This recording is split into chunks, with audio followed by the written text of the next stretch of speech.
गुरुर्ब्रह्मा गुरुर्विष्णु गुरुर्देवो महेश्वरः गुरुर्साक्षात् परब्रह्म तस्मै श्री गुरुवे नमः।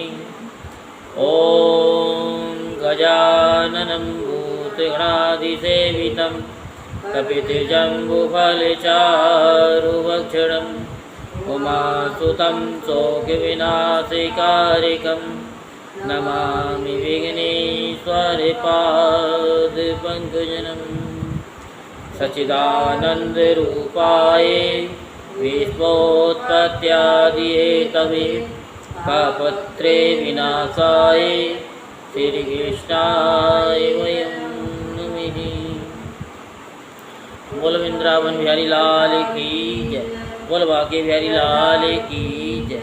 आज हम आपको श्रीमद् भागवत महापुराण में मोहिनी रूप को देखकर महादेव जी का मोहित होना, ये कथा आपको सुनाते हैं। सो आप सभी मन को एकाग्र करते हुए शांतिपूर्वक कथा को श्रवण करेंगे और धर्म लाभ प्राप्त करेंगे। श्री सुखदेव जी कहते हैं कि परीक्षित, जब भगवान शंकर ने ये सुना कि श्री हरि ने स्त्री का रूप धारण करके असुरों को मोहित कर लिया और देवताओं को अमृत पिला दिया, तब वे सती देवी के साथ बैल पर सवार हो समस्त भूतगणों को लेकर वहाँ गए, जहाँ भगवान मधुसूदन निवास करते हैं। भगवान श्री हरि ने बड़े प्रेम से गौरी शंकर भगवान का स्वागत सत्कार किया। वे भी सुख से बैठकर भगवान का सम्मान करके मुस्कुराते हुए बोले। श्री महादेव जी ने कहा, समस्त देवों के आराध्य देव, आप विश्वव्यापी जगदीश्वर एवं जगत स्वरूप हैं। समस्त चराचर पदार्थों के मूल कारण ईश्वर और आत्मा भी आप ही हैं। इस जगत के आदि अंत और मध्य आपसे ही होते हैं, परंतु आप आदि मध्य और अंत से रहित हैं। आपके अविनाशी स्वरूप में दृष्टा, दृश्य, भोक्ता और भोग का भेदभाव नहीं है। वास्तव में आप सत्य चिन्मात्र ब्रह्म ही हैं। कल्याणकामी महात्मा लोग इस लोक और परलोक दोनों की आसक्ति एवं समस्त कामनाओं का परित्याग करके आपके चरण कमलों की ही आराधना करते हैं। आप अमृत स्वरूप समस्त प्राकृतिक गुणों से रहित, शोक की छाया से भी दूर, स्वयं परिपूर्ण ब्रह्म हैं। आप केवल आनंद स्वरूप हैं। आप निर्विकार हैं। आपसे भिन्न कुछ भी नहीं है, परंतु आप सबसे भिन्न हैं। आप विश्व की उत्पत्ति, स्थिति और प्रलय के परम कारण हैं।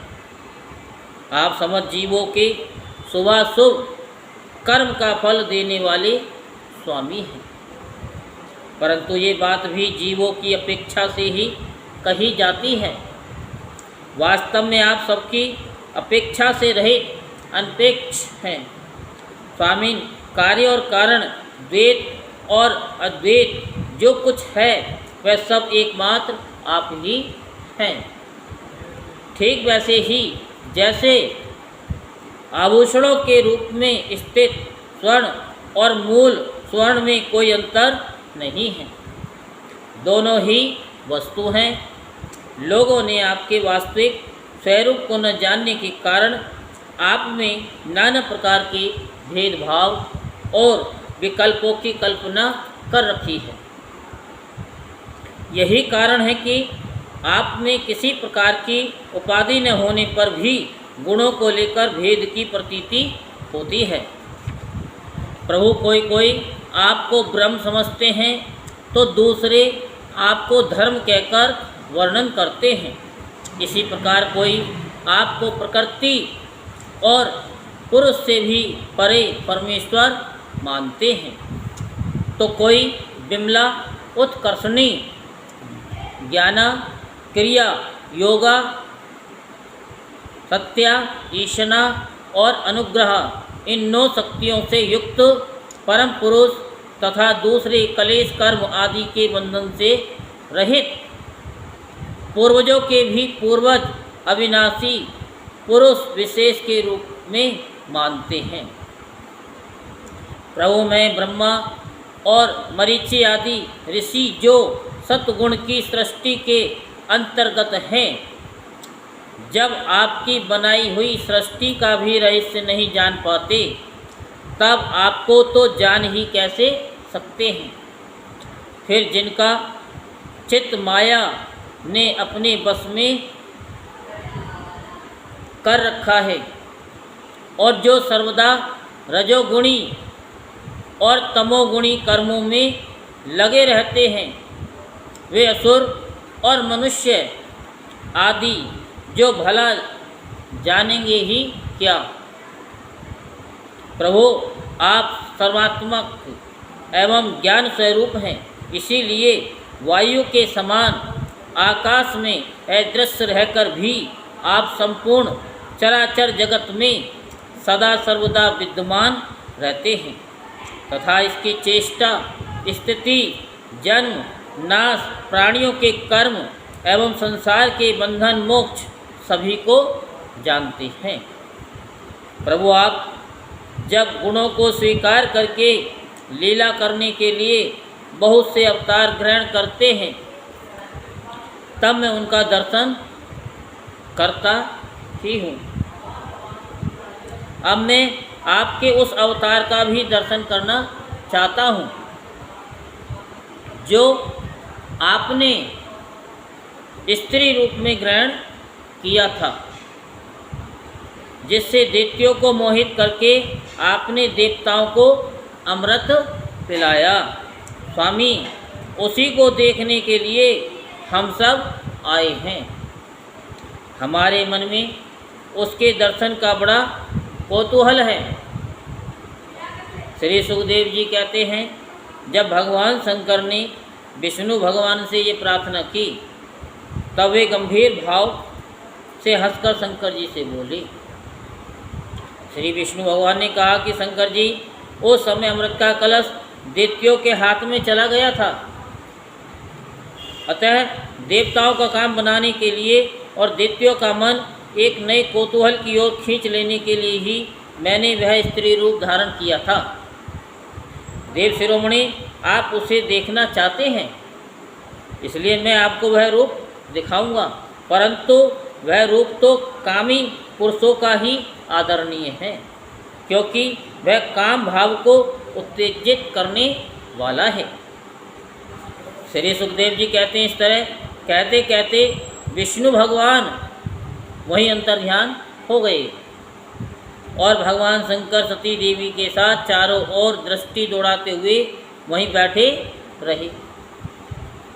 इतने में उन्होंने देखा कि सामने एक बड़ा सुंदर उपवन है, उसमें भांति भांति के वृक्ष लग रहे हैं जो रंग बिरंगे फूल और लाल लाल कपोलों से भरे पूरे हैं। उन्होंने ये भी देखा कि उस उपवन में एक सुंदरी स्त्री गेंद उछाल उछाल करके खेल रही है। वह बड़ी ही सुंदर साड़ी पहने हुए है और उसकी कमर में करधनी की लड़ियां लटक रही हैं। गेंद के उछलने और लपक कर पकड़ने से उसके स्तन और उन पर पड़े हुए हार हिल रहे हैं। ऐसा जान पड़ता था मानो इनके भार से उसकी पतली कमर पग पग पर टूटते टूटते बच जाती है। वह अपने लाल लाल पल्लवों के समान सुकुमार चरणों से बड़ी कला के साथ ठुमुक ठुमुक चल रही थी। उछलता हुआ गेंद जब इधर उधर छलक जाता था, तब वह लपक कर उसे रोक लेती थी। इससे उसकी बड़ी बड़ी चंचल आंखें कुछ उद्विग्न सी हो रही थीं। उसके कपोलों पर कानों के कुंडलों की आभा जगमगा रही थी और घुंघराली काली काली अलकें उन पर लटक आती थीं, जिससे मुख और भी उल्लासित हो उठता था। जब कभी साड़ी सरक जाती और केसों की वेणी खुलने लगती, तब अपने अत्यंत सुकुमार बाएं हाथ से वह उन्हें संभाल लिया करती। उस समय भी वह दाहिनी हाथ से गेंद उछाल उछाल कर सारे जगत को अपनी माया से मोहित कर रही थी। गेंद से खेलते खेलते उसने तनिक सलज्ज भाव से मुस्कुराकर तिरछी नज़र से शंकर जी की ओर देखा। बस उनका मन हाथ से निकल गया। वे मोहिनी को निहारने और उनके चितवन के रस में डूबकर इतने विह्वल हो गए कि उन्हें अपने आप की भी सुधि न रही। फिर पास बैठती हुई सती और गणों की तो याद ही कैसे रहती। एक बार मोहिनी के हाथ से उछलकर गेंद थोड़ी दूर चला गया। वह भी उसी के पीछे दौड़ी। उसी समय शंकर जी के देखते देखते वायु ने उसकी झीनी सी साड़ी करधनी के साथ ही उड़ा ली। मोहिनी का एक अंग बड़ा ही रुचिकर और मनोहर था, जहाँ आंखें लग जाती लगी ही रहती। यही नहीं, मन भी वहीं रमण करने लगता। उसको इस दशा में देखकर भगवान शंकर उसकी और अत्यंत आकृष्ट हो गए। उन्हें मोहिनी भी अपने प्रति आसक्त जान पड़ती थी। उसने शंकर जी का विवेक छीन लिया। वे उसके हाव भाव से कामातुर हो गए और भवानी के सामने ही लज्जा छोड़कर उसकी ओर चल पड़ी। मोहिनी वस्त्रहीन तो पहले ही हो चुकी थी। शंकर जी को अपनी ओर आते देख बहुत लज्जित हो गई। वह एक वृक्ष से दूसरे वृक्ष की आड़ में जाकर छिप जाती और हंसने लगती, परंतु कहीं ठहरती न थी। भगवान शंकर की इंद्रियां अपने बस में नहीं रहीं। वे कामवश हो गए थे। अतः हथनी के पीछे हाथी की तरह उसके पीछे पीछे दौड़ने लगे। उन्होंने अत्यंत वेग से उसका पीछा करके पीछे से उसका जूड़ा पकड़ लिया और उसकी इच्छा न होने पर भी उसे दोनों भुजाओं में भरकर हृदय में यानी हृदय से लगा लिया। जैसे हाथी हथनी का आलिंगन करता है, वैसे ही भगवान शंकर ने उसका आलिंगन किया। वह इधर उधर खिसक कर छुड़ाने की चेष्टा करने लगी। इसी छीना झपटी में उसके सिर के बाल बिखर गए। वास्तव में वह सुंदरी भगवान की रची हुई माया ही थी। इससे उसने किसी प्रकार शंकर जी के भुजपास से अपने को छुड़ा लिया और बड़े वेग से भागी। भगवान शंकर भी उन मोहिनी वेशधारी अद्भुत कर्मा भगवान विष्णु के पीछे पीछे दौड़ने लगे।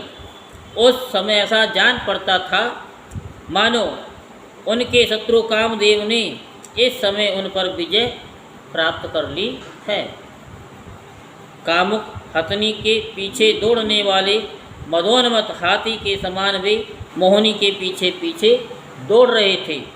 यद्यपि भगवान शंकर का वीर्य अमोघ था, फिर भी मोहिनी की माया से वह सकलित हो गया। भगवान शंकर का वीर्य पृथ्वी पर जहाँ जहाँ गिरा वहाँ वहाँ सोने चांदी की खाने बन गईं। परीक्षित नदी, सरोवर, पर्वत, वन और उपवन में एवं जहाँ जहाँ ऋषि मुनि निवास करते थे, वहाँ वहाँ मोहिनी के पीछे पीछे भगवान शंकर गए थे। परीक्षित वीर्यपात हो जाने के बाद उन्हें अपनी स्मृति हुई। उन्होंने देखा कि अरे भगवान की माया ने तो मुझे खूब छकाया। वे तुरंत उस दुखद प्रसंग से अलग हो गए। इसके बाद आत्म स्वरूप सर्वात्मा भगवान की ये महिमा जानकर उन्हें कोई आश्चर्य नहीं हुआ। वे जानते थे कि भला भगवान की शक्तियों का पार कौन पा सकता है। भगवान ने देखा कि भगवान शंकर को इससे विषाद या लज्जा नहीं हुई है। तब वह पुरुष शरीर धारण करके फिर प्रकट हो गई और बड़ी प्रसन्नता से उनसे कहने लगे। श्री भगवान ने कहा कि देव शिरोमणि, मेरी स्त्री रूपणी माया से विमोहित होकर भी आप स्वयं ही अपनी निष्ठा में स्थित हो गए। ये बड़े ही आनंद की बात है। मेरी माया अपार है। वह ऐसे ऐसे हाव भाव रचते कि अजितेंद्रिय पुरुष तो किसी प्रकार उससे छुटकारा पा ही नहीं सकता। भला आपके अतिरिक्त ऐसा कौन पुरुष है जो एक बार मेरी माया के फंदे में फंसकर फिर स्वयं ही उससे निकल सके।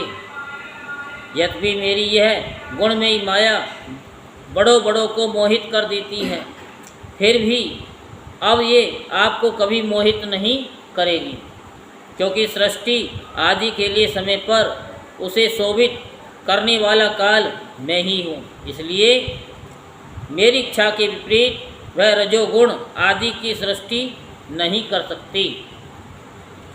श्री सुखदेव जी कहते हैं, परीक्षित, इस प्रकार भगवान विष्णु ने भगवान शंकर का सत्कार किया। तब उनसे विदा लेकर एवं परिक्रमा करके वे अपने गणों के साथ कैलाश को चले गए। भरतवंश शिरोमणि, भगवान शंकर ने बड़े बड़े ऋषियों की सभा में अपनी अर्धांगिनी सती देवी से अपने विष्णु रूप की अंशभूता मायामयी मोहिनी का इस प्रकार बड़े प्रेम से वर्णन किया। देवी, तुमने परम पुरुष परमेश्वर भगवान विष्णु की माया देखी। प्रभु देखो,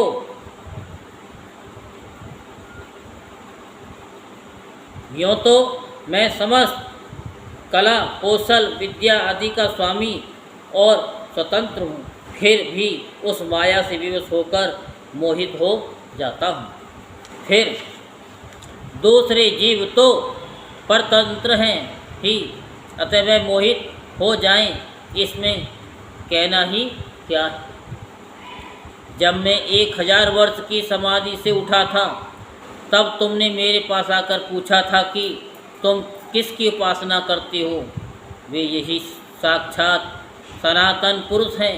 न तो काल ही इन्हें अपनी सीमा में बांध सकता है और न वेद ही इसका वर्णन कर सकता है। इनका वास्तविक स्वरूप अनंत और अनिर्वचनीय है।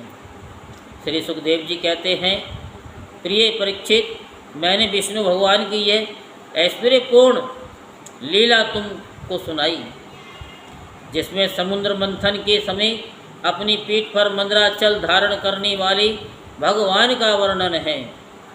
जो पुरुष बार बार इसका कीर्तन और श्रवण करता है, उसका उद्योग कभी और कहीं निष्फल नहीं होता, क्योंकि पवित्र कीर्ति भगवान के गुण और लीलाओं का गान संसार के समस्त कलेश और परिश्रम को मिटा देने वाला है। दुष्ट पुरुषों को भगवान के चरण कमलों की प्राप्ति कभी हो ही नहीं सकती। वे तो भक्ति भाव से युक्त पुरुष को ही प्राप्त होते हैं। इसी से उन्होंने स्त्री का माया में रूप धारण करके दैत्यों को मोहित किया और अपने चरण कमलों के शरणागत देवताओं को समुद्र मंथन से निकले हुए अमृत का पान कराया। केवल उन्हीं की बात नहीं, चाहे जो भी उनके चरणों की शरण ग्रहण करे, वे उसकी समस्त कामनाएं पूर्ण कर देते हैं। मैं उन प्रभु के चरण कमलों में नमस्कार करता हूँ। बोल वृंदावन बिहारी लाल की जय, बोल बांके बिहारी लाल की जय। जय जय श्री राधे श्याम, जय जय श्री राधे श्याम, जय जय श्री राधे श्याम।